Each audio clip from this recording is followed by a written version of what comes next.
On today's show, I already told you last week who I'm going to be talking about. It's Edward Waters University Triple Threat Marching Band. We're going to talk about the good, we're going to talk about the bad, and we also going to talk about the ugly. All this and more coming up next on Luke's Band Report.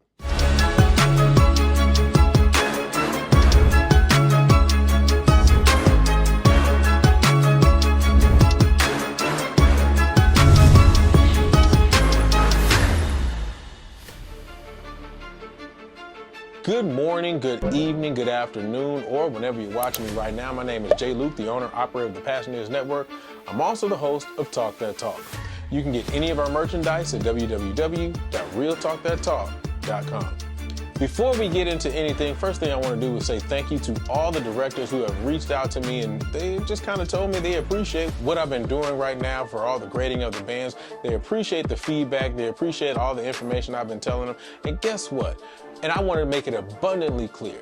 This was never to ever be about bashing any band program or making any band program look bad. As a band director and as an educator, I'm just giving my opinion on the things that I see, and I'm offering a little feedback. So again, I do appreciate all the band directors who have reached out and keep giving me that feedback, and I'm going to keep giving the feedback as well. Always continue to reach out, and if there's any way that I can offer my assistance, or if I can just give you anything that I know, any of the knowledge that I have, continue to reach out. With that being said, we're moving on to Edward Waters University. I really want to say Edward Waters College, but I think they just moved over to university. Triple Threat Marching Band. And as you know, we're going to start with the field show. It's Florida. I mean, Florida's Florida.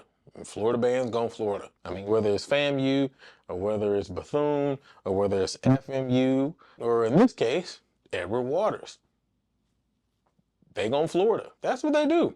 From a drilling perspective, I'm gonna be very honest, I don't see much wrong with the drills. Some of their drills are very linear. They're not necessarily very boxy or anything. And to be quite honest, they're really clean. For a smaller group, they execute the drills very well.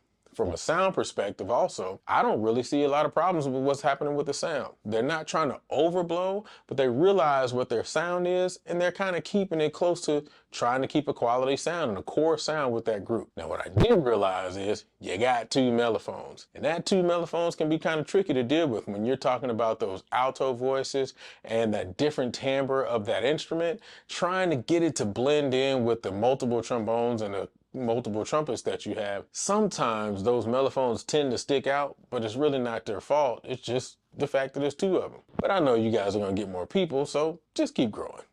Keep growing in that area.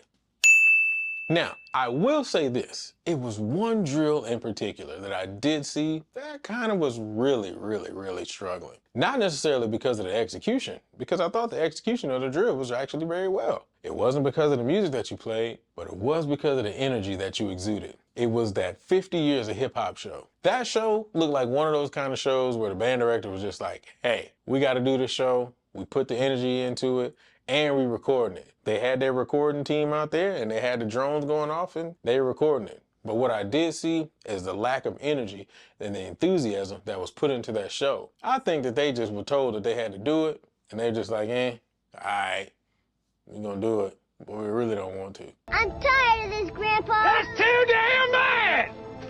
You keep digging! I'm gonna tell you guys like this, and this has nothing to do with the communication to the band director, Brother Alvin Davis. It actually is to the students. Every time you step out on that field, every time you lace those boots up, or boots, whatever you guys decide to use, and you strap on them spats, every time is game time. No matter if there's 0 people in the stands or 2,000, you gotta put the energy in everything that you do. Energy sells your show. And to be very honest, that show was actually a really clean show. The energy just wasn't there. And for that reason, made it kind of lackluster, just being honest. Moving on to the Purple Passion Dance Team. I think that's it. Is it Purple Passion? It's passion fruit?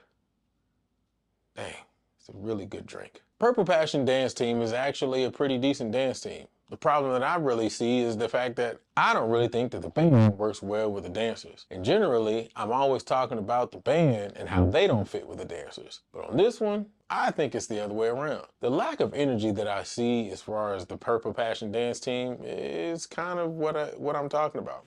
Not necessarily saying that they're giving no energy at all. Their energy just is not there. Not all the time, at least. And some of their body positioning can really throw off some of the things that they're doing as well. I watched a couple of those things and a couple of those timing issues. And a couple of shows where it kind of looked like they just didn't know exactly what they were doing and they got a little lost. So I would definitely say that some of their stuff is lackluster. And that's not to say that they're not good. It's just to say just to add some more energy into their show and also clean up some of the technique and also clean up some of the little small nuances that even somebody like me can actually see. Tiger dolls. The tiger dolls, I think those are the flags, right? Tiger dolls, actually when it comes to them being in the drill, they were incorporated in the drill a little bit. Now, sometimes they were in the back and then sometimes they were in the drill.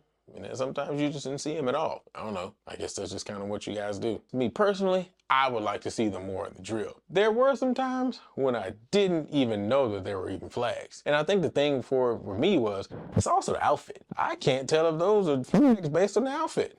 The show was just kind of like, they were dancing, they didn't have a flag.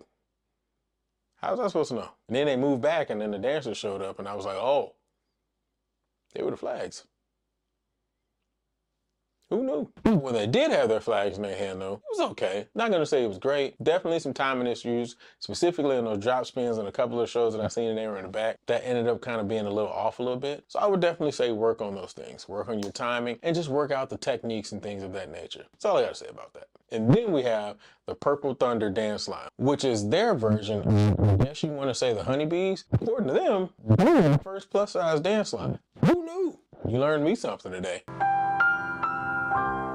But I'm also say this. I really think that the honey butter, did I say honey butter?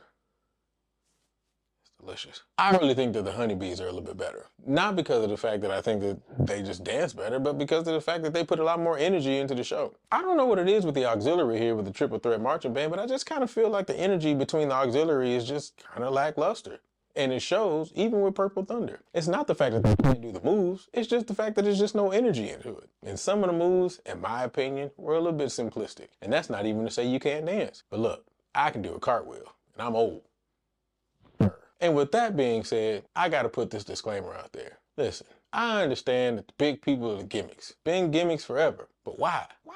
Never understood it. Still don't understand it. Didn't understand why they put the big people out in front when they got them dancing and doing splits with the rest of in front of the band. And you know what band does it. Still didn't understand why that was a gimmick. It wasn't like they wasn't marching up and down in the field with everybody else and all the skinny people and doing the dance routine with everybody. But the same thing I feel with these dancers. I mean, if you can dance, you can dance. Why can't you just put them with the rest of the group? Why do they have to be separated into the plus size group? And come on, people, let's be real. Big people are people too. Why do we gotta keep acting like big people are just not human beings? Like big people can't do a cartwheel, or a tuck and roll, or run.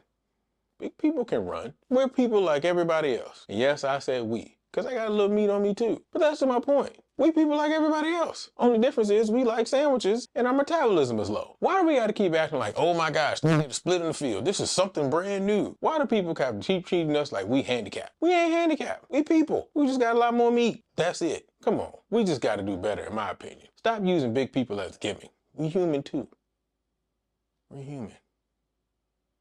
And then the last thing about the field show is the announcer. And I'm not gonna say that the announcer is bad because it's a Florida announcer. And all Florida announcers sound pretty basically the same. I'm not gonna try to imitate it because I can't do it, but you know what I'm talking about. And if you know what I'm talking about, most of these announcers also talk a lot of crap. FAMU does it, Jackson State does it too, which is cool. It brings excitement to the show. But this is my point. If you're gonna talk crap, make sure you got a band that's gonna back it up. For example, if you the home band and you talk about the previous band by saying thank you for that lackluster performance.